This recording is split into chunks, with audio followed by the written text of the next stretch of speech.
Hello students, welcome back to my channel. Today we are going to study Hindu law. और अगर आप Hindu law अच्छे से समझना चाहते हैं तो मेरी वीडियो को एंड तक ज़रूर देखिएगा। So let's start. को सिलेबस शो हो रहा होगा। सो ये वो टॉपिक्स है जो आज हम इस वीडियो में कवर करने वाले हैं। So let's get started. Topic है sources of Hindu law. Sources of Hindu law की अगर हम डेफिनेशन देखें तो हिंदू लॉ अथॉरिटीज या फिर ऐसी ओरिजिन्स है जहाँ से रूल्स प्रिंसिपल्स निकल के आए हैं हिंदू लॉ के। सोर्सेस लॉ में सबसे पहले हम पढ़ेंगे एंशियंट या फिर हिस्टोरिकल सोर्सेस के बारे में। ये ऐसे ट्रेडिशनल टेक्स्ट या फिर कस्टम्स है जो कि फॉलो किए जाते थे एंशियंट टाइम्स में। इसमें सबसे पहला टॉपिक आता है Vedas. Vedas oldest sacred text है हिंदूज के, जो कि कंटेन करते हैं रिलीजियस एंड मोरल ड्यूटीज, जिसे हम धर्म भी बोलते हैं, और मेनली स्पिरिचुअल गाइडेंस ये कंटेन करते हैं। नेक्स्ट आता है आपका स्मृतिज। स्मृतिज रिटन टेक्स्ट होती है जो कि बेस्ड होती है वेदास पे। ये कंटेन करती है रूल्स पर्सनल कंडक्ट के लिए एंड सोशल लाइफ के लिए। स्मृतिज के कुछ एग्जाम्पल्स है जैसे कि मनुस्मृति हो गया, यज्ञवल्क्य स्मृति हो गया। ये बहुत इंपॉर्टेंट होते हैं हिंदू लॉ के डेवलपमेंट के लिए। नेक्स्ट आता है हमारा धर्मशास्त्र। धर्मशास्त्र सबसेट होते हैं स्मृतिज के जो कि फोकस करते हैं लॉ एंड ड्यूटीज पे। ये कंटेन करते हैं रूल्स जैसे कि मैरिज के ऊपर रूल्स हो गए, इनहेरिटेंस के ऊपर रूल्स हो गए, प्रॉपर्टी, फैमिली मैटर्स, इन सारी चीज़ों के ऊपर धर्मशास्त्र में हमारे रूल्स लिखे गए हैं। सेकंड आता है कस्टम्स। कस्टम्स वो प्रैक्टिस होती है जो कि फॉलो की जाती है हिंदूज के द्वारा फॉर जनरेशन टू जनरेशन। ये रीजनेबल होती है और सर्टेन और कॉन्टिन्यूस भी होती है, जिसे हम लीगली रिकॉग्नाइज भी करते हैं, जैसे फॉर एग्जांपल जॉइंट फैमिली या फिर प्रॉपर्टी रूल्स हो गए। कस्टम्स जो है वो सप्लीमेंट रिटन लॉज होते हैं। थर्ड हमारा आता है जुडिशियल डिसीजंस, जिसे हम केस लॉज भी बोलते हैं।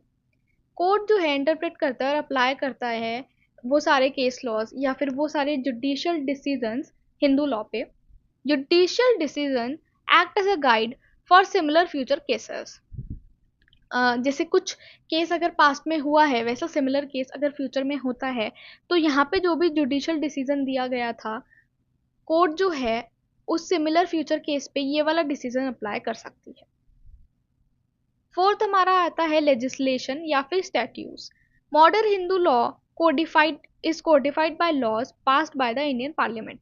मॉडर्न हिंदू लॉ जो है वो कोडिफाइड है ऐसी लॉज से जो लॉज इंडियन पार्लियामेंट के वहाँ से निकल के आए हैं। जैसे कि हिंदू मैरिज एक्ट हमारे पार्लियामेंट ने बनाया है, Hindu succession act 1956, Hindu adoption and maintenance act 1956। हम आगे जाके डिटेल में भी पढ़ने वाले हैं। एंड लास्ट हमारा आता है कमेंट्रीज। लीगल स्कॉलर्स इंटरप्रिटेशन होती है ये स्मृतिज की और कस्टम्स की, और ये यूज करी जाती है कोर्ट्स के द्वारा for the guidance. In conclusion अगर हम इस टॉपिक का देखें तो ये है कि मॉडर्न हिंदू लॉ में रूल्स डिराइव्ड होते हैं एंशियंट टेक्स्ट से, जैसे कि Vedas, Smritis, customs, judicial decisions, legislation and scholars commentaries. Together these sources guide and govern family and personal matters for Hindus. Our next topic is schools and sub-schools of Hindu law. Introduction. When Hindu law developed from ancient text, different scholars interpreted the Smritis differently. जब Hindu law develop हुआ ancient text से तो बहुत सारे अलग अलग scholars ने interpret किया स्मृतिज को अपने नज़रिए से बहुत ही डिफरेंट वे में। ये different interpretation led to formation of schools of Hindu law. यही इनकी डिफरेंट इंटरप्रिटेशन ने हिंदू लॉ के स्कूल को फॉर्म किया, यानी कि फॉर्मेशन हुई। दो सबसे मेन स्कूल्स आते हैं। सबसे पहला आता है मिताक्षरा स्कूल और दूसरा आता है दया भागा स्कूल। ये सबसे ज़्यादा मेन स्कूल है हिंदू लॉ में। सबसे पहले we are going to study about Mitakshara school. So Mitakshara school most ancient and widely followed school है इंडिया में। ये बेस्ड है विजयेश्वर वरास की कमेंट्री से, जिसे हम मिताक्षरा ऑन द यज्ञवल्क्य स्मृति भी बोलते हैं। ये गवर्न करता है ऑलमोस्ट सारे पार्ट इंडिया के except Bengal and Assam. Mitakshara school India में सब जगह गवर्न होता है, मतलब सब जगह यूज होता है, लेकिन बंगाल और असम में यूज नहीं होता। मेन फीचर्स क्या होते हैं मिताक्षरा स्कूल के? सन एक्वायर करता है राइट प्रॉपर्टी में बाय बर्थ। जब एक लड़के की एक बच्चा पैदा होता है किसी के घर में और वो बेबी बॉय होता है तो उसे बाय बर्थ उसकी प्रॉपर्टी पे राइट मिल जाते हैं under the Mitakshara school. Property is coparcenary. Coparcenary को हम जॉइंट फैमिली प्रॉपर्टी बोलते हैं। Father has limited power to alienate. Alienate का मतलब होता है सेल और gift ancestral property. Mitakshara school में फादर की जो पावर होती है प्रॉपर्टी एंसेस्ट्रल प्रॉपर्टी को बेचने की या किसी को गिफ्ट देने की, वो बहुत ज़्यादा लिमिटेड हो जाती है, मतलब वो इजीली ऐसे नहीं कर सकते। Women had limited rights in ancestral property. Ancestral property मतलब पुराने ज़माने में देखा जाए तो वुमेन के बहुत ज़्यादा लिमिटेड राइट्स हुआ करते थे, लेकिन हिंदू सक्सेशन एक्ट 1956 में आके वो चेंज हो गया। तो हमारा आता है दया भागा स्कूल। दया भागा स्कूल बेस्ड है जिम्नुता वनहास की कमेंट्री पे, जिसे हम दया भागा ऑन यज्ञवल्क्य स्मृति बोलते हैं। ये मेनली फॉलो होता है बंगाल एंड असम में। इसके फीचर्स देखे जाए तो son does not get right in property by birth. By birth son को प्रॉपर्टी में राइट नहीं मिलता है। He gets the right only after father's death. जब एक फादर की डेथ हो जाती है उसके बाद ही एक सन को उसकी प्रॉपर्टी में एक हिस्सा मिलता है। Property is not joint family property until father dies. Dayabhaga school में एक प्रॉपर्टी जॉइंट फैमिली प्रॉपर्टी नहीं कहलाती जब तक फादर की डेथ नहीं हो जाती। फादर का पूरा कंट्रोल होता है प्रॉपर्टी पे during his lifetime. Widows have right to inheritance, more liberal towards women. Dayabhaga school more liberal है टुवर्ड्स वुमेन एंड विडोज का भी राइट है कि वो प्रॉपर्टी में अपना हिस्सा मांग सकती है। नेक्स्ट हम देखते हैं डिफरेंस बिटवीन मिताक्षरा एंड दया भागा स्कूल। सबसे पहला आता है राइट बाय बर्थ। मिताक्षरा में सन को बाय बर्थ ही राइट मिल जाता है, दया भागा में फादर की डेथ के बाद मिलता है। ओनरशिप अगर हम देखें, मिताक्षरा में जॉइंट फैमिली ओनरशिप होती है, दया भागा में सेपरेट ओनरशिप होती है। कंट्रोल ओवर प्रॉपर्टी अगर हम देखें तो फादर को लिमिटेड कंट्रोल होता है मिताक्षरा में, और दया भागा में फादर को पूरा कंट्रोल होता है। वुमेन्स की राइट की बात करी जाए तो लिमिटेड था मिताक्षरा में बिफोर 1956, लेकिन दया भागा में हमेशा से लिबरल ही रहा है।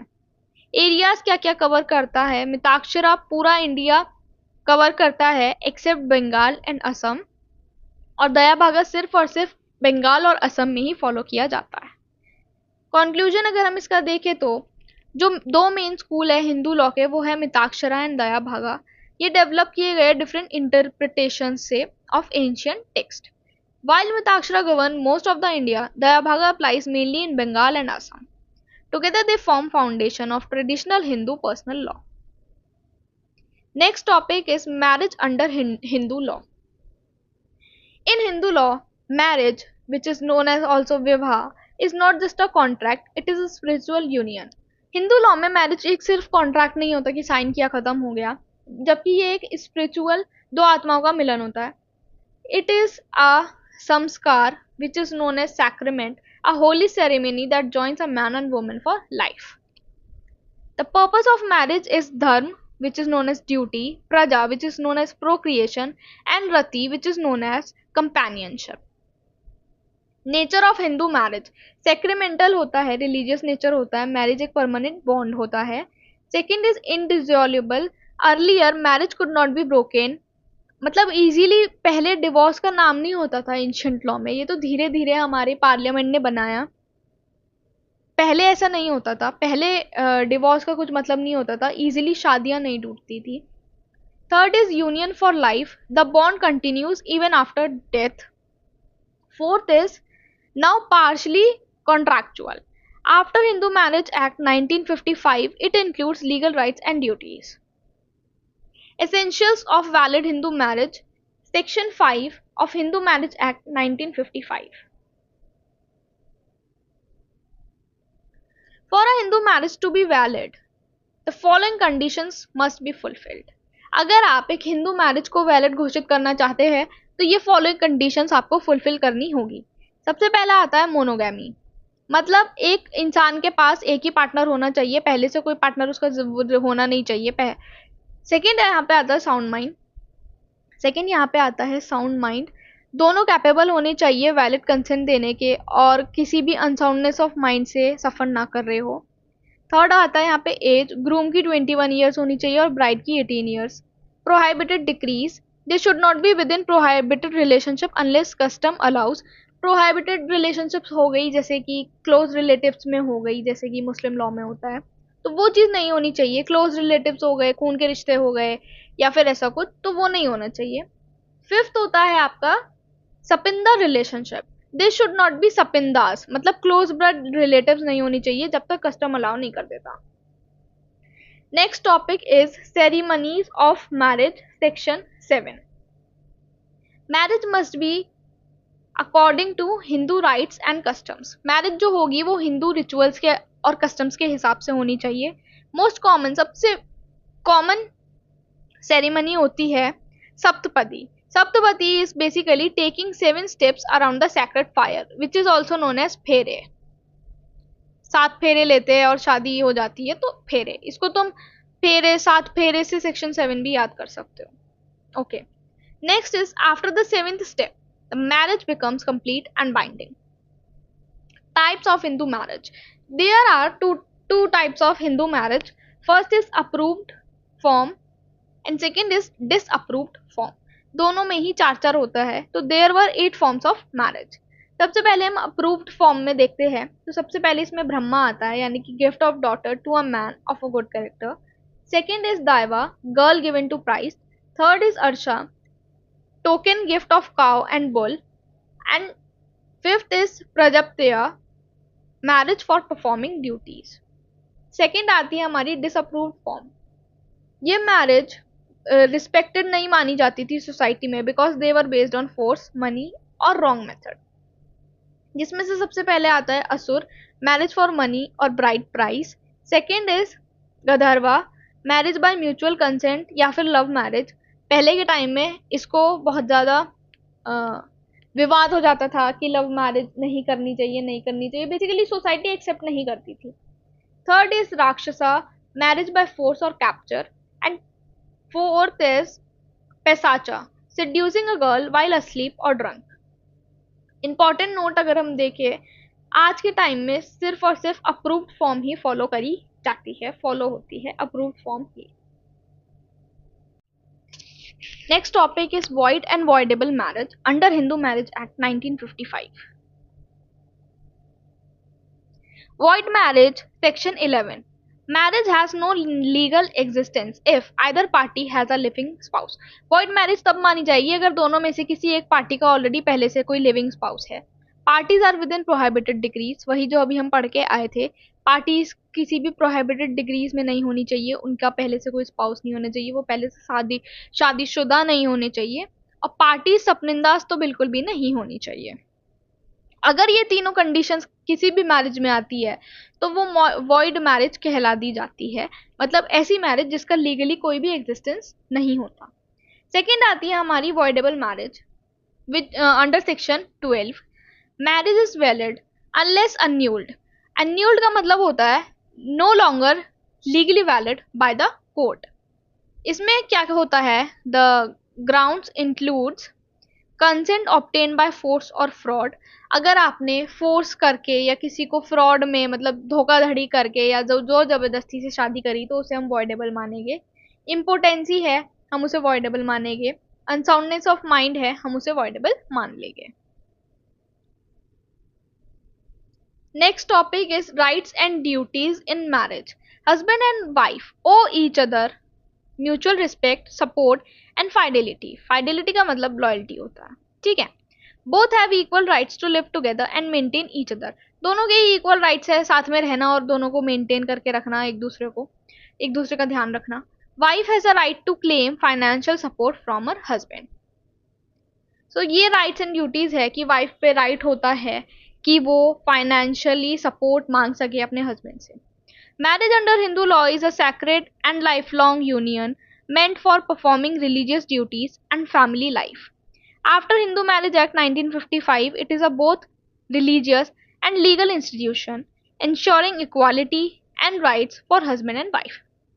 हिंदू मैरिज एक्ट 1955 के बाद से मैरिज एक बोथ मतलब दोनों मैरिज जो है वो रिलीजियस और लीगल इंस्टीट्यूशन दोनों बन चुकी है. वो इंश्योर करती है equality rights husband and wife के लिए. Next topic is matrimonial relief.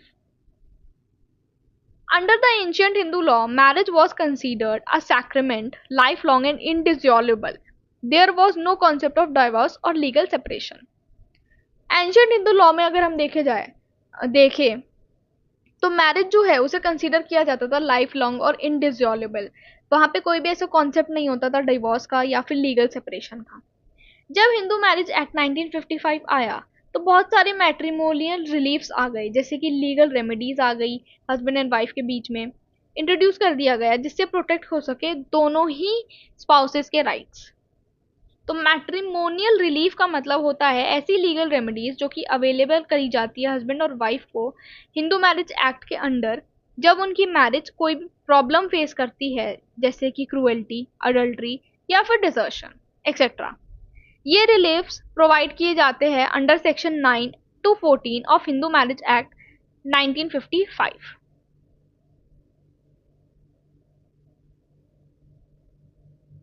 Next topic is types of matrimonial reliefs. सबसे पहले आता है restitution of conjugal rights, section 9. ये सेक्शन 9 में आता है. इसका एम होता है प्रिजर्व करना मैरिज को और कोर्ट ऑर्डर देता है कि आप साथ में रहो. For example, if wife leaves husband without a reason, husband may apply under section 9. वो सेक्शन 9 के अंडर अप्लाई कर सकता है. सेकेंड आता है judicial separation, section 10. Marriage dissolve नहीं हुई है लेकिन स्पाउस अलग अलग रह रहे हैं तो कोर्ट उन्हें चांस देता है रिकंसिडर करने के लिए और प्रिपेयर करने के लिए फॉर अ डाइवोर्स. थर्ड हमारा आता है divorce which is section 13 and 13B. यहाँ पे बात करी जाती है permanent end of the marriage by the court can be by fault, जैसे मतलब किसी का फॉल्ट भी हो सकता है, जैसे क्रूएल्टी हो गई, अडल्ट्री हो गई, कुछ भी आपने किया, या फिर म्यूचुअल कंसेंट से भी आप डाइवोर्स ले सकते हो. फोर्थ आपका आता है मेंटेनेंस, सेक्शन 24 से 25 में. ये इंश्योर करता है फाइनेंशियल प्रोटेक्शन जो भी वीकर स्पाउस है उसका. कंक्लूजन अगर हम इसके देखें तो अच्छा एक सेकेंड, फिफ्थ भी है section 16 legitimacy of children. Even if a marriage is void or voidable, अगर कोई मैरिज void या voidable है तो चिल्ड्रन अगर उससे बॉर्न हुआ है तो सच मैरिज आर लेजिटिमेट. उस मैरिज को हम लेजिटिमेट घोषित कर देते हैं, उस मैरिज को हम लेजिटिमेट बोल देते हैं. ये प्रोविजन प्रोटेक्ट करता है राइट्स एक इनोसेंट चाइल्ड का. However such children can inherit, उन्हें प्रॉपर्टी में हिस्सा तभी मिल सकता है from their parents, not from entire joint family. वो इनहेरिट कर सकते हैं सिर्फ और सिर्फ अपने पेरेंट्स से, पूरी जॉइंट फैमिली से उन्हें प्रॉपर्टी में हिस्सा नहीं मिलेगा. तो अब हम अगर कंक्लूजन देखें तो मैट्रिमोनियल रिलीफ्स जो दिए गए हैं अंडर हिंदू लॉ में वो लीगल प्रोटेक्शन देते हैं हस्बैंड वाइफ को when marital lifes break down.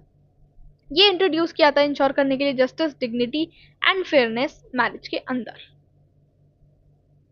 ये शॉर्ट समरी टेबल है, you can pause and you can revise what exactly we did before.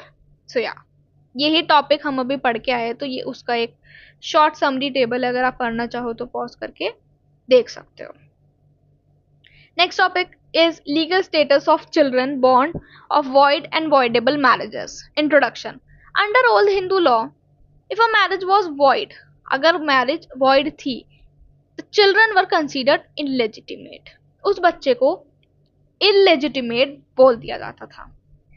पर ये बहुत ज्यादा अनजस्ट था और हार्श था उस बच्चे के लिए जो बच्चा बहुत ही इनोसेंट था. यही अनफेयरनेस हटाने के लिए section 16 of Hindu marriage act 1955 enact किया गया. ये legal rights, legal legitimacy provide करता है चिल्ड्रन को जो कि बॉर्न हुआ है किसी भी वॉइड या वॉइडेबल मैरिज से. इसमें केस हुआ था कन्नापर्वम वर्सेस के देवी 1966. इस केस में क्या हुआ था, a man married a second time while his first wife was still alive. तो सेकेंड मैरिज तो हिंदू लॉ में वॉइड मानी जाती है। तो चिल्ड्रन जो बॉर्न हुआ वो सेकेंड मैरिज से ही हुआ, और जो वो बॉर्न हुआ उसने क्लेम करे प्रॉपर्टी राइट्स।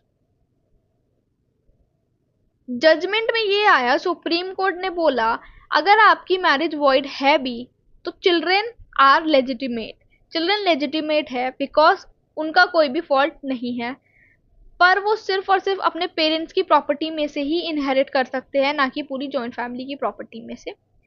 चिल्ड्रन लीगल होते हैं एंड प्रोटेक्टेड रहेंगे, लेकिन they can not share ancestral property.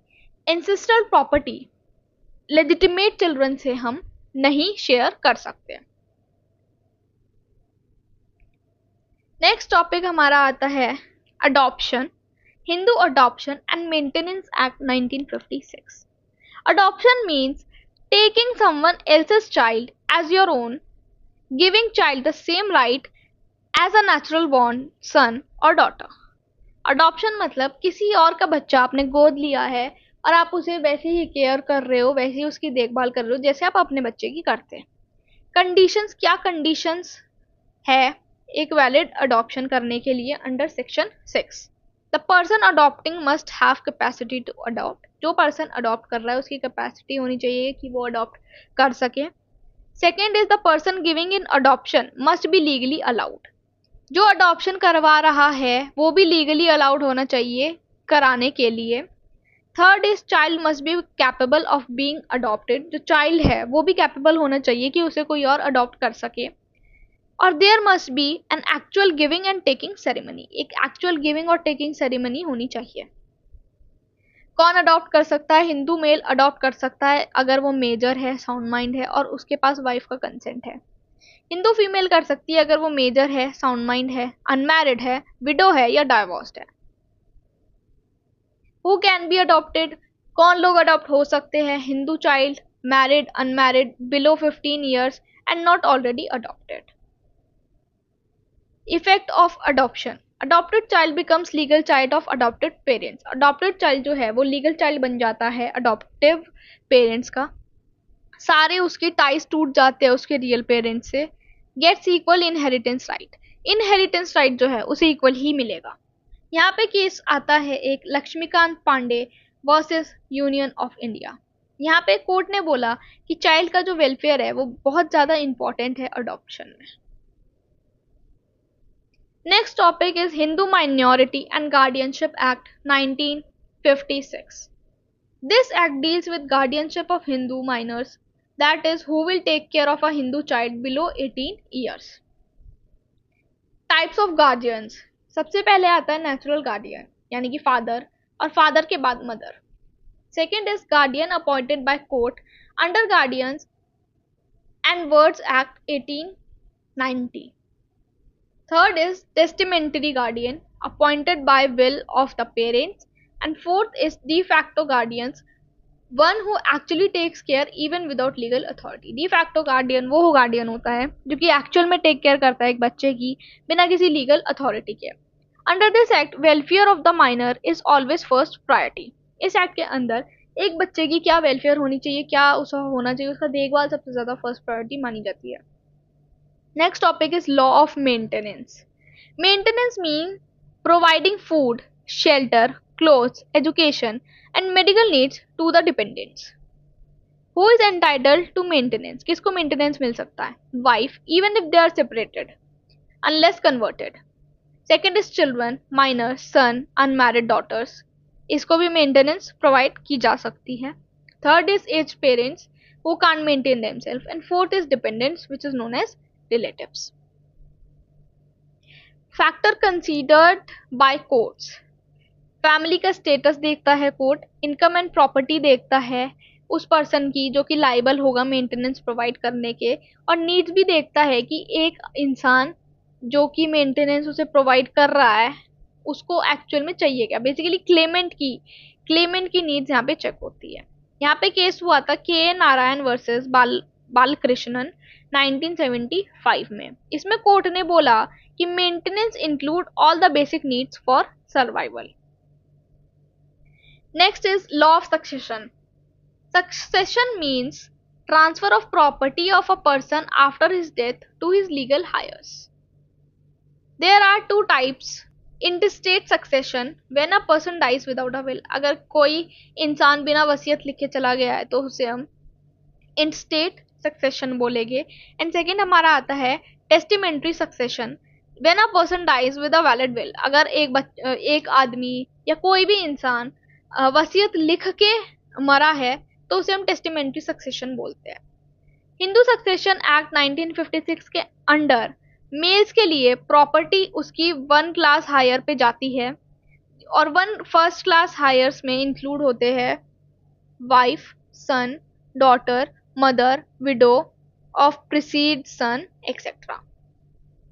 अगर फर्स्ट क्लास हायर नहीं है तो सेकंड क्लास हायर पे चला जाता है, जैसे कि father, brother, sister etcetera. Females के लिए property goes to sons, daughters, husband, heirs of the husband, parents, heirs of the father and mother. यहाँ पे अमेंडमेंट आई थी 2005 में, जहाँ पे बोला गया था कि daughters became equal rights in ancestral property as sons. Hindu Succession Act ensures equal rights to both son and daughters in property and governs how property passes after death. Next topic is evolution of interest in coparcenary property. A coparcenary is a small family unit consisting of a common ancestor and his 3 linear descendants, यानी कि सन, grandson and great grandson.